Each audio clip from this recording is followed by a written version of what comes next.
तरीके से जीतन राम मांझी जी ने जो बयान दिया है धर्म के ऊपर, मुझे लगता है कि जीतन राम मांझी जी को चले जाना चाहिए पाकिस्तान। उन्हें इस देश में रहने की आवश्यकता नहीं है। बिहार के मुख्यमंत्री हैं, वो भाड़े पे दो व्यक्ति को हायर किए हैं जी। एक जीतन राम मांझी अच्छा। और एक उपेंद्र कुशवाहा। इन लोगों के द्वारा नीतीश कुमार बुलवाते रहते हैं। देखिए, जीतन राम मांझी जी का उम्र जरूर हो गया है, अंतिम पड़ाव में है। उनका एक पैर कब्र में है और एक पैर केले के छिलके पे है। अच्छा। इसलिए उनकी बातों को हम नहीं लेते। लेकिन जो व्यक्ति खुद ही खाना बदोश का जिंदगी जीता हो, अपने भी जीता हो, अपने पार्टी के नेताओं को भी जियाता हो, अपनी पार्टी को भी जिलाता हो, उस पर ज्यादा टिप्पा टिप्पणी करना हमको लगता है कि यह समझ से परे है। जिस जीतन राम मांझी जी की आप बात कर रहे हैं, उनकी पार्टी खाना बदोश का जिंदगी हमेशा उन्होंने जीने का कार्य किया, कभी इस डाल पे तो कभी उस डाल पे। इस देश में सबसे बड़े दलित, शोषित, पिछड़ों के नेता अगर थे कोई, तो स्वर्गीय रामविलास पासवान जी। स्वर्गीय रामविलास पासवान जी का जगह उनके खून, उनके पुत्र चिराग पासवान ही ले सकते हैं। दूसरा कोई उनका जगह कभी भविष्य में नहीं लेगा।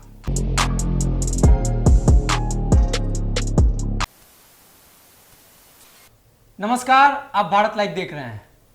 हमारे साथ कौन मौजूद है ये बताने की जरूरत नहीं है। आज सीधे इनसे सवाल करेंगे और सवाल का जवाब जानने की कोशिश करेंगे।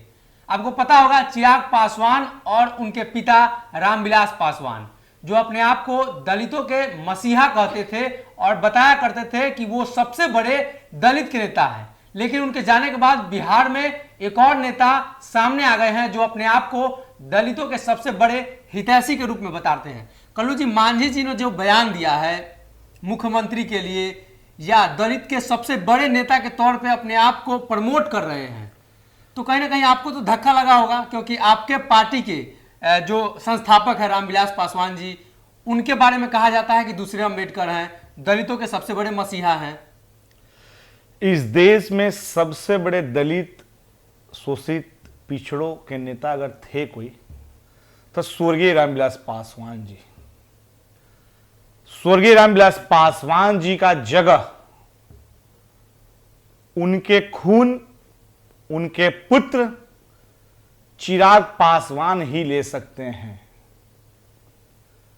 दूसरा कोई उनका जगह कभी भविष्य में नहीं लेगा। इस बात को आप अच्छी तरीके से समझ लीजिए। जिस जीतन राम मांझी जी की आप बात कर रहे हैं, उनकी पार्टी खाना बदोश का जिंदगी हमेशा उन्होंने जीने का कार्य किया, कभी इस डाल पे तो कभी उस डाल पे। तो आरजेडी में रहेंगे तो भारतीय जनता पार्टी को गाली देंगे, एनडीए में हैं तो आरजेडी को गाली देंगे। और आज उन्होंने जिस तरीके से धर्म को लेकर के जो उन्होंने जो बयान दिया है, उस बयान को हम नहीं चाहते हैं कि आपके सामने रखूं। आप तमाम लोगों ने वीडियोस भी देखा होगा। जीतन राम मांझी जी धर्म को बांटने में लगे हैं। तो जीतन राम मांझी जी का जगह अगर इस देश में रहना है, तो कहा गया कि वंदे मातरम कहना ही होगा। तो इस देश में रहना होगा तो ईश्वर का नाम लेना ही होगा, चाहे वो किसी भी धर्म जाति से आते हैं। लेकिन जिस तरीके से जीतन राम मांझी जी ने जो बयान दिया है धर्म के ऊपर, मुझे लगता है कि जीतन राम मांझी जी को चले जाना चाहिए पाकिस्तान। उन्हें इस देश में रहने की आवश्यकता नहीं है।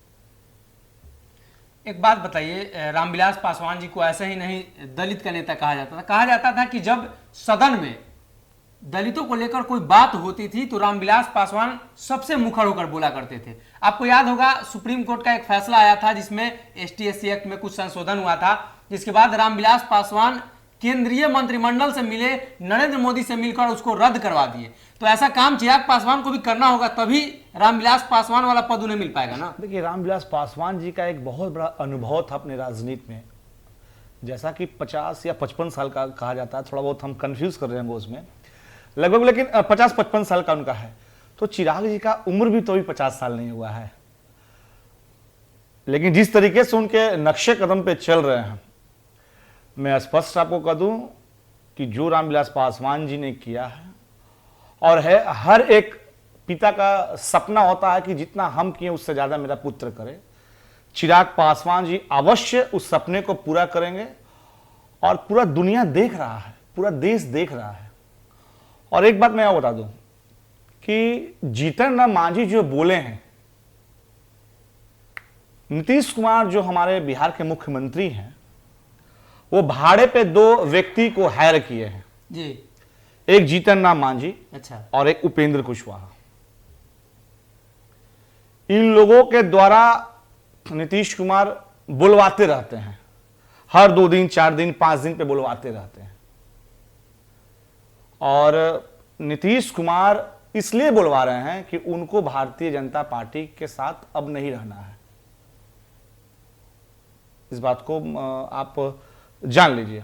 और बहुत जल्द समय, ये सरकार का 1 वर्ष भी हमको लगता है, ये जो स्थिति जो चल रहा है इस बार जी, 1 वर्ष भी ये लोग पूरा नहीं कर पाएंगे। अच्छा, उम्र की आप बात किए तो चिराग पासवान के पास उम्र कम है, जीतन राम मांझी के पास तो उम्र है। वो दलितों की राजनीति शुरू से करते आ रहे हैं। अब तो उन्होंने एक बड़ा वोट बैंक रामविलास पासवान के जाने के बाद हथियाने के चक्कर में लगे हुए हैं, उस तरह के सारे कार्य कर रहे हैं। देखिए, जीतन राम मांझी जी का उम्र जरूर हो गया है, अंतिम पड़ाव में है। उनका एक पैर कब्र में है और एक पैर केले के छिलके पे है। अच्छा, इसलिए उनकी बातों को हम नहीं लेते, लेकिन जो व्यक्ति खुद ही खाना बदोश का जिंदगी जीता हो, अपने भी जीता हो, अपने पार्टी के नेताओं को भी जियाता हो, अपनी पार्टी को भी जिलाता हो, उस पर ज्यादा टिप्पा टिप्पणी करना हमको लगता है कि यह समझ से परे है। आज उनका कार्यक्रम था, आज स्थापना दिवस था, तो स्थापना दिवस के अवसर पर उन्होंने कई ऐसे बातें कह दी दलितों के उत्थान के लिए, उत्तर प्रदेश चुनाव के लिए, खासकर बिहार में उन्होंने प्रकाश डाला है और नीतीश कुमार से कई मांगे कर दी हैं दलितों के लिए। देखिए, दलित का नेता ही बनने का प्रयास कर रहे हैं, ये सोच रहे हैं कि हम रामविलास पासवान हो जाएंगे। लेकिन मैंने जैसा कि आपको पहले ही बता दिया, पुनः दोहरा रहा हूं कि जीतन राम मांझी जी कभी दलित के नेता नहीं हो सकते हैं। उनमें वह क्वालिटी नहीं है, उनमें वह गुण नहीं है कि वह दलित के नेता हो जाएंगे। दलित, आज आप सड़क पे निकल जाएं और हर एक दलित भाई से आप ये पूछें कि आपके दलित का नेता कौन है, हर एक व्यक्ति नाम लेगा चिराग पासवान जी का, दूसरा का नाम ही नहीं ले सकता है। रहेंगे यहाँ तब ना बिहार में, कंटिन्यू है बिहार में। आप कैसे बोल रहे हैं कि वो नहीं रहते हैं बिहार में? आप पिछला उनका रिकॉर्ड उठा के देख लीजिए। पिछला रिकॉर्ड मैं आपको क्लियर करता हूं कि पिछले वर्ष जिस तरीके से कोरोना काल में आप लोग कहते आ रहे हैं कि चिराग जी नहीं थे जी, तो आप तमाम साथियों को इस चीज की जानकारी है कि हमारे जो अभिभावक अब इस दुनिया में नहीं है, रामविलास पासवान जी काफी बीमारी से ग्रसित चल रहे थे, जिसमें वो लगातार लगे हुए थे। और इस बार का जो कोरोना का जो माहौल था, उसमें चिराग पासवान जी खुद बेड पे थे, चूंकि उनकी तबीयत काफी खराब हो गई थी। और देखिए, सबसे बड़ा बात है कि नेता की अगर तबीयत खराब हो जाती है, अगर नेता किसी कारण बस अगर आपके पास नहीं आ पाता है, लेकिन नेता का जो कमिटी होता है, नेता का जो पदाधिकारी होता है, वो तो फील्ड में काम कर रहा है। लोक जनशक्ति पार्टी के कई जिला अध्यक्ष, कई पदाधिकारी ने कोरोना में बढ़ चढ़कर हिस्सा लिया है। मास्क का वितरण, सैनिटाइजर का वितरण, चाहे वो अनाज से संबंधित हो, जहां तक संभव हो हम लोगों ने करने का कार्य किया है। अंतिम सवाल मेरा यह है कि चिराग पासवान बिहार में रहेंगे अब, तो बिहार में रहेंगे जिस प्रकार से नीतीश कुमार के खिलाफ जीतन राम मांझी बोल देते हैं, दलितों के उत्थान की बात हो उसके खिलाफ लगातार बोल देते हैं, वो हिचकिचाते नहीं हैं, चाहे वो सदन में हो या सदन के बाहर हो, हमेशा बोलते रहते हैं। तो तो क्या चिराग पासवान से इस प्रकार की अपेक्षा की जाएगी कि चिराग पासवान भी दलितों के लिए वैसे कार्य करे जो कार्य रामविलास पासवान ने किया? देखिए, रामविलास पासवान जी के नक्शे कदम पे चिराग जी चल रही है, पूरे देश को पता है, पूरे बिहार को पता है, और मुझे पूर्ण रूप से भरोसा है। और आपको स्पष्ट कर दूं कि चिराग पासवान जी दलित के साथ साथ वो हर जात, हर धर्म की बात कहते हैं। सिर्फ एक विशेष सिर्फ दलित को लेकर वो नहीं बोल सकते हैं कोई बात। देखिए, नेता वही अच्छा है, नेता वही सही है जो हर धर्म, हर जात, हर महज को लेकर चले।